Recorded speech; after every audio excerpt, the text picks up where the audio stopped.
කොහොමද කට්ටිය සාදරයෙන් ලක් ක්‍රිප්ටෝ YouTube channel එකට පිළිගන්නවා. අපි ඇත්තටම දැන් බලාගෙන ඉන්නේ ඕල් සීසන් එකක් වෙනකන් අපි හැමෝම. ඉතින් බිට්කොයින් එක අපි දන්නවා දැන් 73 74 වගේ ඉඳන් 105ට වගේ පම්ප් වෙලා තිනවා. එහෙම පම්ප් වුණත් ඕල් සීසන් එකක් මේ ගාම එනවා කියලා හිතන්න අපිට අමාරුයි. මොකද අපි ඇත්තටම ඕල් සීසන් එකක් එනවා නම් ඒකට මනි ප්‍රින්ටිං වලින් පස්සේ තමයි ඕල් සීසන් එකක් සාමාන්‍යයෙන් කලින් මාකට්ස් වල බුල් මාකට්ස් වල ඇවිල්ලා තියෙන්නේ. ඉතින් ඕල් සීසන් එකක් එන්න නම් ෂෙයා මාකට් එක ඩ්‍රොප් වෙන්න ඕනේ. ඉතින් ෂෙයා මාකට් තාම පොඩ්ඩක්වත් ඩ්‍රොප් වෙන බවක් පේන්නේ නැහැ. ඊයේ රාත් ෂෙයා මාකට් එක ගොඩක් පම්ප් වුණා. හැබැයි මේ පම්ප් වුණාට මේක මේ ලික්විඩිටි ග්‍රැබ් එකක් වෙන්න පුළුවන්. මොකද මාකට් එක ඩ්‍රොප් වෙනවා නම් ඒ කට්ටිය ඩ්‍රොප් වෙච්ච තැනක ඉඳන් කට්ටියම බෑරිෂ් කට්ටියම මාකට් එක වැටේ කියලා බලන් ඉන්න වෙලාවක මාකට් එක පහළට යවන්නේ නැහැ. ගොඩක් වෙලාවට කරන්නේ උඩට පම්ප් කරලා ලික්විඩිටි අරගෙන ඊට පස්සේ තමයි මාකට් එක ඩම්ප් කරන්නේ.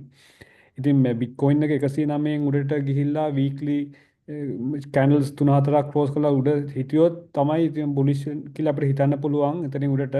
මොකද මතකනේ අපි දැන් 65ට බිට්කොයින් එක 2021 ගිහලා ඊට පස්සේ 69ට ගිහලා ඊට පස්සේ ලොකු ඩ්‍රොප් එකක් ගියා.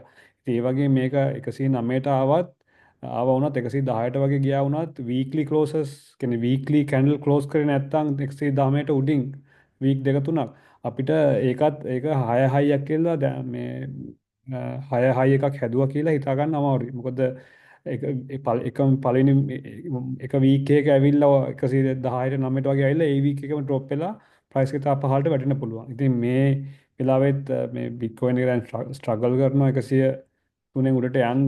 ඉතින් අර කිව්වා වගේ වීක්ලි කැන්ඩල්ස් නැත්තම් ක්ලෝසස් තිබ්බේ නැත්තම් වීක්ලි කැන්ඩල් ක්ලෝස් වුනේ නැත්තම් 109ට උඩින් හිතන්න අමාරුයි එතන ඉඳන් උඩට පම්ප් වෙයි කියලා. ඉතින් මම නම් හිතනවා මේක තව ටිකක් පහළට එන්න ඕනේ කියලා. ආයේ 70 විතර වගේ ඇවිල්ලා මේ ලෝ එක බ්‍රේක් කරලා 70 වගේ ඇවිල්ලා ඉතින් ඊට පස්සේ ඒ කියන්නේ 70ට බිට්කොයින් යනවා කියන්නේ අනිවාර්යයෙන්ම ෂෙයා මාකට් එකත් ඒ වෙලාවේ වැටෙන්න ඕනේ. ඉතින් එහෙම ෂෙයා මාකට් එක වැටුනොත් තමයි අපිට මනි ප්‍රින්ටිං බලන්න පුළුවන්. මොකද ෂෙයා මාකට් එක වැටුනොත් විතරයි ෆෙඩරල් රිසර්ව් එක සල්ලි ප්‍රින්ට් කරන්නේ. ඉතින් එහෙම වුණොත් බිට්කොයින් එක 70 විතර ඇවිල්ලා එහෙම ආවා කියන්නේ ඕල් කොයින්ස් ගොඩාක් ඩ්‍රොප් වෙනවා බිට්කොයින් වලට සාපේක්ෂව. මොකද මේ බිට්කොයින් එක වැඩිනකොට ඕල් කොයින්ස් ලොකුවට වැඩි වුණේ නැහැ සාපේක්ෂව. ඒ හින්දා බිට්කොයින් එක ඒ ලෙවල්ස් වලට ආවොත් එහෙම ඕල් කොයින්ස් ගොඩාක් ඩ්‍රොප් වෙන්න පුළුවන්. එතකොට හොඳ ඔපචුනිටි එකක් ඕල් කොයින්ස් ඇකියුමුලේට් කරන්න මේ ඕල් සීසන් එකට. මම ඕල් කොයින්ස් කීපයක් ගැන බලන් ඉන්නවා. මම මේ විශේෂයෙන්ම එක ඕල් කොයින් එකක් AI ඕල් කොයින් එකක් හම්බුණා. ඒකේ ගොඩක් මේ තාම සෑහෙන අඩුයි. ඒකේ මේ මාකට් සප්ලයි එක 10 මිලියන් විතර වගේ. ඉතින් ඒ වුණාට ඔය කට්ටියට 1% විතර වගේ ඇකියුමුලේට් කරන්න පුළුවන් ගොඩක් අඩු ගාණ මුදලකට. ඉතින් මම මේ ටෝකන් එක ගැන දැන් විස්තර ටිකක් තව ටිකක් හොයාගෙන යනවා. මම තවත් ටික ගන්න තමයි බලාපොරොත්තු වෙන්නේ. ඉතින් මම ඊළඟ වීඩියෝ වලදී ඉස්සරහට වීඩියෝ වලදී මම ගන්න ඕල් කොයින්ස් මොනවද ඊට පස්සේ කොච්චර මම ගන්න බලාපොරොත්තු වෙනවද ඒ වගේ ඕල් කොයින්ස් වලින් කියලා මම වීඩියෝ කීපයක් කරන්නම්.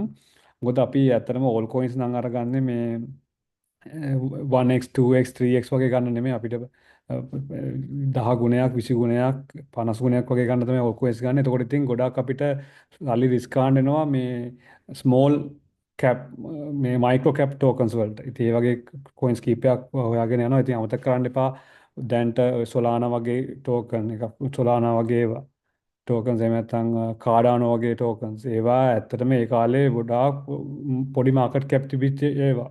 ඒ වගේව තමයි ලොකුවට පම්ප් වෙන්නේ. ඉතින් ඒ වගේ කොයින්ස් මේ අපි දැන් මයික්‍රෝ කැප් කොයින් එකක් විදිහට තියෙන කොයින් එකක් ඉස්සරහට ඒ වගේ පම්ප් වෙන්න හැකියාවක් තියෙනවා. ඉතින් ඒ වගේම තමයි අපි බෙට් කරන්නේ. ඒක ඉතින් ලොකු රිස්ක් එකක් ගන්නවා අපි එහෙම කරන්නවාට ඒ රිස්ක් එකට රිවෝඩ් එක වැඩි. ඉතින් බිට්කොයින් වලට දාන්න වඩා දැන් බිට්කොයින් ඩ්‍රොප් වුණොත් එහෙම බිට්කොයින් උත් එක්ක ඉතීරියම් උත් එක්ක තව ලාර්ජ් කැප් කොයින්ස් උත් එක්ක තමයි මේ ඕල් කොයින්ස් ගන්න ඉන්නේ. මොකද රිස්ක් එක පොඩ්ඩක් අඩු කරගන්න. ඉතින් අනිත් එක දන්නවා බිට්කොයින් එක එහෙම ඩ්‍රොප් වෙලා ආයි බිට්කොයින් එක වැඩි වෙද්දී බිට්කොයින් එක විතරමයි මාසයක් විතර වගේ පම්ප් වෙන්නේ. ඒතර ඕල් කොයින්ස් බිට්කොයින් සාපේක්ෂව ගොඩාක් අඩු ලෙවල් එක තියෙන්න පුළුවන්. ඒ වෙලාවට අපිට බිට්කොයින් අරන් තියෙනවා නම් බිට්කොයින් ළඟ ඩ්‍රොප් එකේදී අපිට බිට්කොයින් කන්වර්ට් කරන්න පුළුවන් ඕල් කොයින්ස් වලට. එහෙම එකක් තියෙනවා. ඉතින් ඕල් කොයින් අර විශේෂ ඕල් කොයින් එක ගැන මම වීඩියෝ එකක් වෙනම ගේන්නම්. තාම ඒකට නම් කාලෙ එච්චර තාම කල් වැඩි.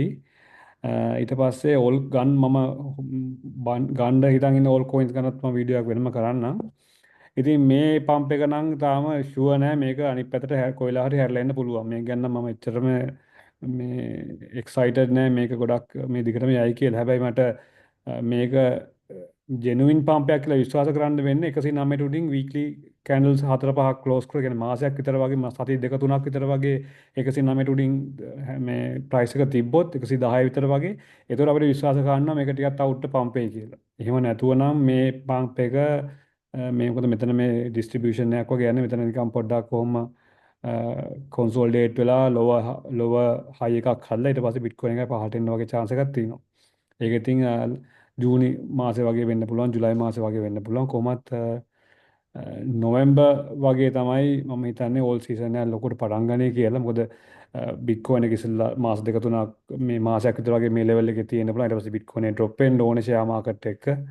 එතකොට තාම මාස දෙකයි ඊට පස්සේ ඊළඟ මාසේ කොන්සෝල්ඩේට් වෙන්න පුළුවන් මේ කොන්සෝල්ඩේට් වෙනවා පුළුවන් මේ 70,000 වගේ ඒරියා එකේ ඊට පස්සේ තමයි බිට්කොයින් ලොකු පම්ප් එකක් අපිට සමහරට දකින්න හම්බෙන්නේ 150 විතර වගේ යන chance එකකුත් තියෙනවා. ඉතින් ඒකට තව මාසයක් දෙකක් විතර වගේ යන්න පුළුවන්. ඒතකොට තියෙනවා මේ මාස 3-4 එක්කව කරාම කොහොමත් මේ අන්තිම Q4 වගේ වෙනවා. ඒ කියන්නේ නොවැම්බර් ඔක්තෝබර් නොවැම්බර් වගේ තමයි එන්න තියෙන්නේ. ඉතින් අපි ලකි නම් එහෙම වෙන්න පුළුවන්. ඉච්චර ඉක්මනට එන්න පුළුවන්. එහෙම නැත්නම් වැඩි වුණොත් එහෙම මේ පළවෙනි කෝටර් එක මේ 2026 වල. මෙහෙම තමයි තියෙන්නේ. ඉතින් ඔය වගේ විස්තරයක් තමයි කියන්න තියෙන්නේ. මේක අපි බලමු කොහොමද මේ ඊළඟ සති දෙක තුනේ මේ ප්‍රයිස් එක කොහොමද මේක හැසිරෙන්නේ කියලා. ඒ වගේ අප්ඩේට් එකක් තමයි තියෙන්නේ. තව මොකද මේ ඇත්තටම අමතක කරන්න එපා ඕල් කොයින්ස් වල ලොකු ඔපචුනිටිස් අපිට තියෙනවා. දැන් බිට්කොයින් එකට අපිට කවදාවත් සල්ලි දැම්මට 10 ගුණයක් බිට්කොයින් එකෙන් ගන්න බෑනේ.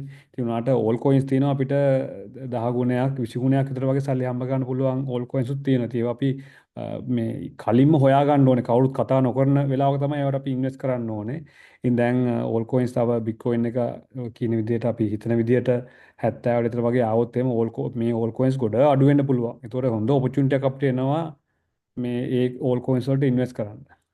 ඉතින් ඔය වගේ විස්තරයක් තමයි කියන්න තියෙන්නේ. ඊළඟ වීඩියෝ එකේ අපි හම් ඕකේ නා. බයි.